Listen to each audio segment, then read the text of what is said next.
रमन हमेशा से जंगलों की कहानियों का शौकीन था। जब भी उसे समय मिलता, वह अपने गांव के पास वाले घने जंगल में घूमने चला जाता। एक दिन वह जंगल की गहराई में चला गया, जहां उसने एक अजीब सी चिड़िया देखी। वह बाकी पक्षियों से अलग थी। उसके पंख चमकीले नीले थे, आंखें अंगारे जैसी लाल, और उसकी चोंच से हल्की हल्की रोशनी निकल रही थी। रमन ने सोचा, ये कौन सी चिड़िया है? मैंने पहले कभी ऐसी नहीं देखी। वह जैसे ही उसके पास गया, चिड़िया बोल पड़ी, मत आओ मेरे पास, वरना मुसीबत में पड़ जाओगे। रमन चौंक गया। एक चिड़िया इंसानों की भाषा में बात कर रही थी। यह कैसे संभव था? उसने हिम्मत जुटाकर पूछा, तुम कौन हो, और मैंने तुम्हें पहले कभी क्यों नहीं देखा? चिड़िया ने एक ठंडी सांस ली और कहा, मैं एक श्रापित चिड़िया हूं। इस जंगल के राजा ने मुझे अपने जादू से ऐसा बना दिया। अगर कोई इंसान मुझसे ज्यादा समय तक बात करेगा, तो वह भी एक चिड़िया बन जाएगा। रमन को यकीन नहीं हुआ, लेकिन तभी उसे अपने शरीर में अजीब सा कंपन महसूस हुआ। उसके हाथ धीरे धीरे पंखों में बदलने लगे। वह डर गया और भागने की कोशिश करने लगा, लेकिन उसके पैर हल्के होते जा रहे थे। चिड़िया ने घबराकर कहा, अगर तुम जल्दी से इस जंगल की पुरानी झील में जाकर अपनी परछाई देखोगे, तो तुम्हें बचने का मौका मिल सकता है।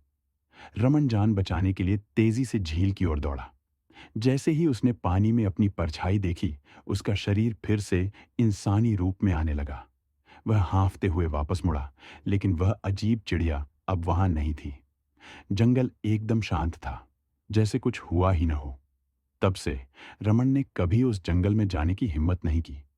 लेकिन कभी कभी रात के अंधेरे में उसे वही रहस्यमयी आवाज सुनाई देती, मत आओ मेरे पास, वरना मुसीबत में पड़ जाओगे। रमन को उस घटना के बाद कई दिन तक अजीब सपने आते रहे। सपनों में वही चिड़िया उसे घने जंगल में बुलाती। उसकी लाल चमकती आंखें अंधेरे में डरावनी लगतीं। एक रात उसने फिर वही आवाज सुनी, मत आओ मेरे पास, वरना मुसीबत में पड़ जाओगे। लेकिन इस बार आवाज उसके कमरे के बाहर से आई थी। रमन डरते हुए खिड़की के पास गया। बाहर हल्का कोहरा था और छत पर वही चिड़िया बैठी थी। लेकिन इस बार वह अलग दिख रही थी। उसके पंख अब और भी चमकीले हो गए थे, और उसकी चोंच से एक नीली रोशनी निकल रही थी। रमन ने हिम्मत जुटाकर पूछा, अब क्या चाहती हो? मैंने तो तुम्हारी बात मान ली थी।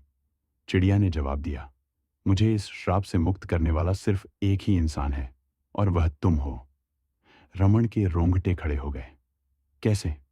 चिड़िया ने बताया, इस जंगल में एक प्राचीन पेड़ है जिस पर एक खंजर टंगा हुआ है। अगर कोई उस खंजर से जंगल के राजा की परछाई पर वार कर दे, तो मेरा श्राप टूट जाएगा। लेकिन वह राजा कोई साधारण इंसान नहीं, बल्कि एक पुराना दानव है।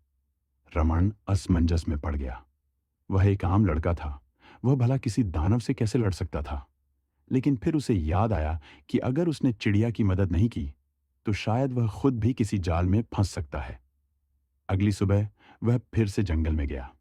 इस बार उसे अजीब एहसास हो रहा था, जैसे कोई उसकी हर हरकत पर नजर रख रहा हो।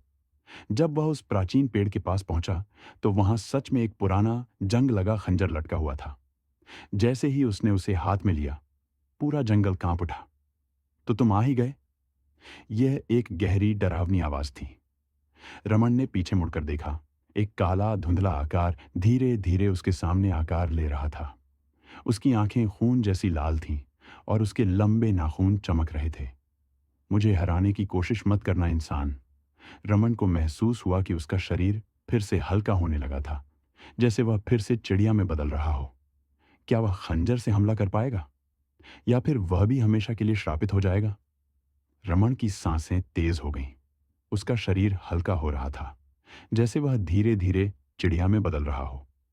लेकिन उसे पता था कि अगर उसने हिम्मत नहीं दिखाई, तो वह हमेशा के लिए श्रापित हो जाएगा। उसने अपने हाथ में खंजर को कसकर पकड़ लिया और दानव की परछाई ढूंढने लगा। चिड़िया ने कहा था कि वार परछाई पर करना है, लेकिन इस धुंधले प्राणी की परछाई दिख ही नहीं रही थी। क्या करूं? रमन के दिमाग में हलचल मच गई। तभी चिड़िया की आवाज आई, रमन, झील की ओर देखो।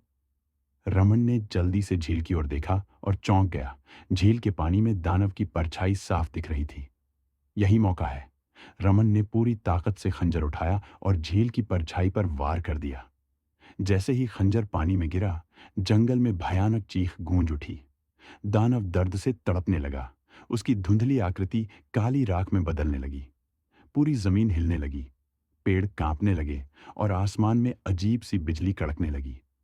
रमन को अचानक लगा कि उसके शरीर का भार लौट रहा है। वह फिर से पूरी तरह इंसान बन गया था। लेकिन सबसे चौंकाने वाली चीज हुई। चिड़िया हवा में चमक उठी और अचानक एक खूबसूरत लड़की में बदल गई।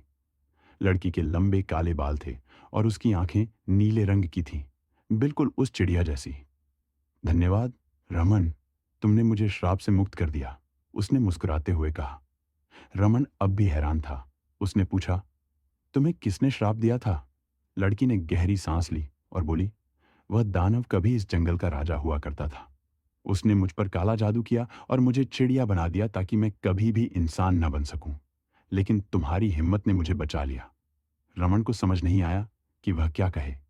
लड़की ने आगे कहा, अब मैं इस जंगल की नई रक्षक हूं, लेकिन अगर कोई और इस जंगल के रहस्य को जानना चाहता है तो उसकी किस्मत में क्या होगा, यह सिर्फ समय ही बताएगा। रमन ने राहत की सांस ली और गांव की ओर लौट पड़ा।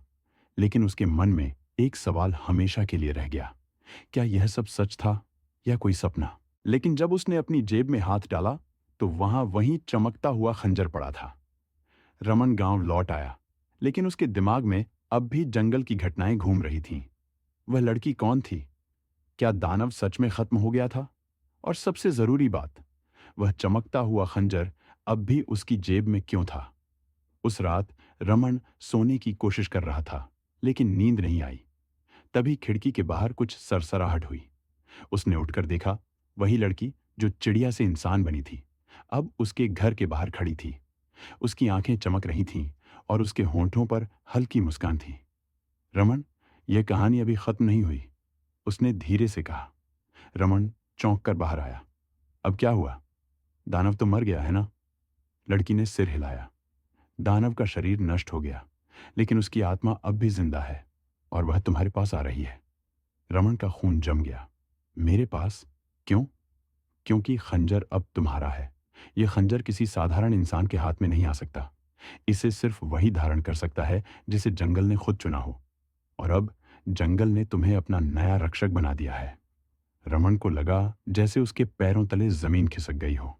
वह बस एक आम इंसान था। जंगल का रक्षक बनना कोई मजाक नहीं था। नहीं, मैं यह नहीं कर सकता। मुझे नहीं चाहिए ये जिम्मेदारी। लड़की ने उसकी ओर देखा और कहा, तुम्हारे पास कोई और रास्ता नहीं है। अगर तुमने इसे स्वीकार नहीं किया तो दानव की आत्मा तुम्हें खत्म कर देगी। रमन को समझ नहीं आया कि वह क्या करे। तभी अचानक हवा में एक अजीब सी फुसफुसाहट गूंज उठी। रमन, तुम मुझसे बच नहीं सकते। चारों ओर एक भयंकर अंधेरा छा गया। रमन को लगा जैसे कोई अदृश्य ताकत उसे अपनी ओर खींच रही है। उसके हाथ में रखा खंजर जलने लगा, एक नीली आग में चमकता हुआ। अब फैसला करो रमन, लड़की चिल्लाई। या तो तुम जंगल के रक्षक बनो या हमेशा के लिए गायब हो जाओ। रमन ने एक गहरी सांस ली, खंजर को कसकर पकड़ा और जोर से चिल्लाया, मैं जंगल का रक्षक बनूंगा। तभी एक जोरदार बिजली कड़की और रमन की आंखों के सामने अंधेरा छा गया। कुछ साल बाद गांव में अजीब अफवाहें फैलने लगीं। लोग कहते थे कि रात के समय जंगल में एक छाया घूमती है। कोई उसे देख नहीं सकता, लेकिन जब भी कोई जंगल में गलत इरादे से जाता, वह गायब हो जाता। कुछ लोग कहते हैं कि वह जंगल की आत्मा है। कुछ उसे जंगल का नया राजा कहते हैं और कुछ उसे रमन कहते हैं।